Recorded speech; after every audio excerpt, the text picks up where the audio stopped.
Okay, kailangan mo na natin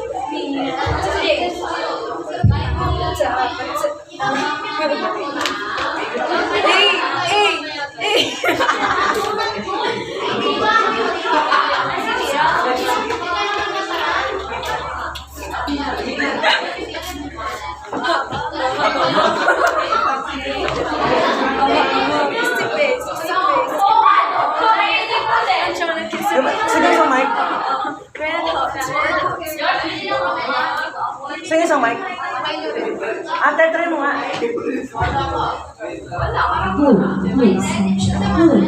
Oh, hindi dyan, doon yun. Wala sa dito. Wala yun, doon lang siya. Subject. Hati sa kaibigan ko. Wait a minute. 1, 2, 3, sound check.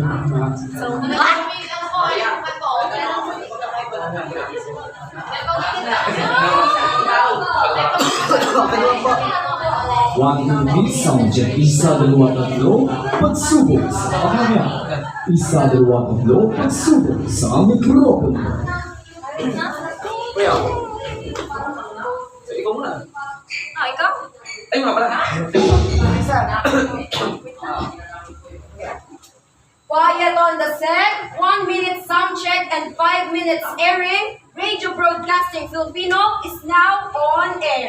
Let's welcome everyone. This is an Oya Dance podcast. Isa, dalawa, tatlo, pagsubok sa mikropono. Tatlo, dalawa, isa, sa Propunto Balita. Busy Harvey, Sentro Mundo Balita. Handa ng magbalita. Magandang araw, Pilipinas! Para sa balitang buhay, mikropono. Para sa balitang pampalakasan, isa, dalawa, tatlo, 975. Tatlo, dalawa, isa, sinusukuman ang mikropono. BCRB, arangkada na. Para sa balitang showbiz na trending, kung saan ang chika ay walang ending. Ito ang season ng BCRB. Tatlo, dalawa, isa, Pagsubok sa mikropono. Sentro Mundo Balita, 975. Para sa 5 minutong pagbabalita. Together with our technical director James Tapia, this broadcast.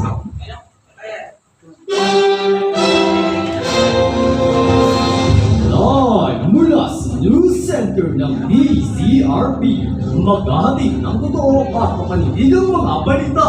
Ito ang Sentro Punto Balita 975. Narito ng ating kapatid balita. Sa ilan ng tunay at tapat na pagbabalita. Hindi na papanindigang katotohanan para sa masa. Ito ang Sentro Punto Balita 975.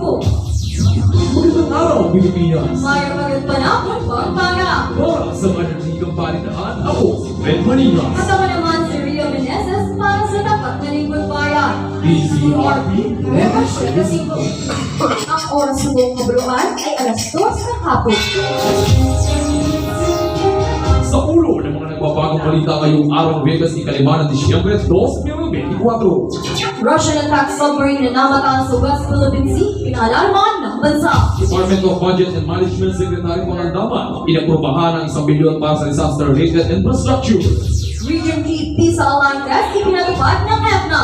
Chirotico ay inarangan ng VLDT sa pagtala ng panibagong panalo sa PBL. DZRP 975. Para sa depanyo ng mga balita. Dahil sa kauna-unang pagkakataon na may napadpad na Russian attack submarine sa West Philippine Sea nito lamang nagdaang linggo, ikinaalarma ng mga otoridad kabilang nasa Panginoon Argos. Ayon sa ulat ng Philippine Navy, ang naturang UFA submarine ng Russia ay namataan hindi nakalukog sa ilalim ng tubig at daang-daang nag-iba ng direksyon palabas ng ating teritoryo. Sa kabilang banda, ang paliwanag ng Navy officer ng naturang Russian vessel ay napadpad lamang sila sa ating teritoryo dahil sa masamang lagay ng panahon at hinihintay lamang anila na bumuti ito.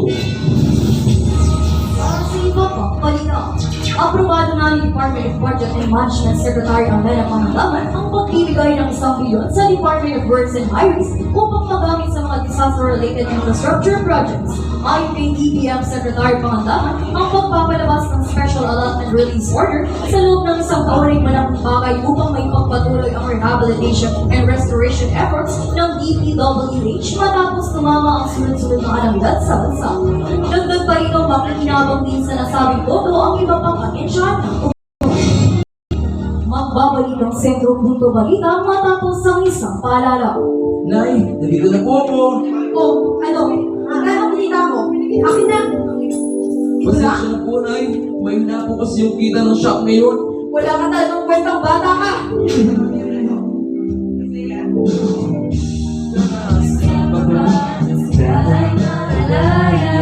Tulungan natin lahat ang mga bata. Lalo na edukasyon dapat makuha. Child labor tapusin na. Ayon sa World International Labour Organization, pumigit ko muna po ng mga nagtatrabaho sa mga pangalan ng kondisyon, tulad ng pagtatrabaho sa minahan, agrikultura o paggamit ng pangalan ng kemikal. Responsibilidad, panindigan, huwag talikuran para sa kabataan sa kinabukasan. Ang mga paalalang do'y natin sa inyo ng Pilipino ito.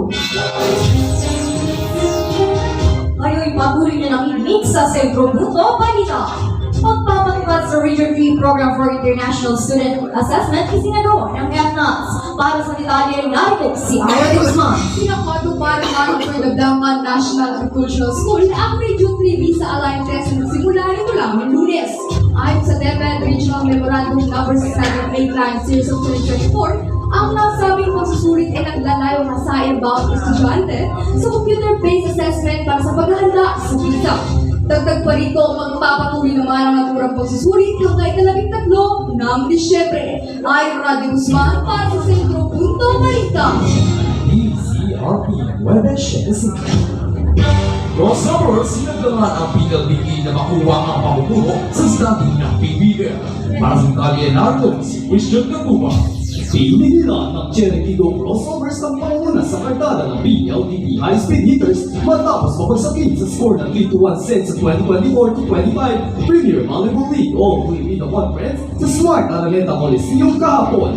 Pumalo si C.S. Robles ng Cherokee na 17 puntos mula sa 14 na atas at 3 service ace kasama ang libero si Jen Nerva na may 17 dates para depensa ng crossovers. Dagdag pa rito kasabay ng Cherokee ang PLDT sa ikalawang pwesto ng standing na may 3 talo at 1 panalo. Christian Katuba para sa Sentro Punto Balita. DZRP 975. Apilaan ang mga balita sa araw na ito. Tuwing ito ang news center ng DZRP. Ang bahagi ng totoo at mapanindigang mga balita. Ako si Ed Manitas. At ako naman si Ria Meneses na nagsasabi sa lakas na pagbabalita alamat ng buhay ng banla. Sa balita talaga siya. Sa balita talaga. Balita mahaba. So, ibig sabihin, may seconds. Sige na lang sandali. Bilisan na lang natin yung kay Ate Aida. Konti-konti na lang yung commercial. O yung bilis ka lang aking baling. Kulang na lang mamamakin na ako. Sa kanya, sige na. Ako na pinakamabilis ko, wala sa inyo sa akin.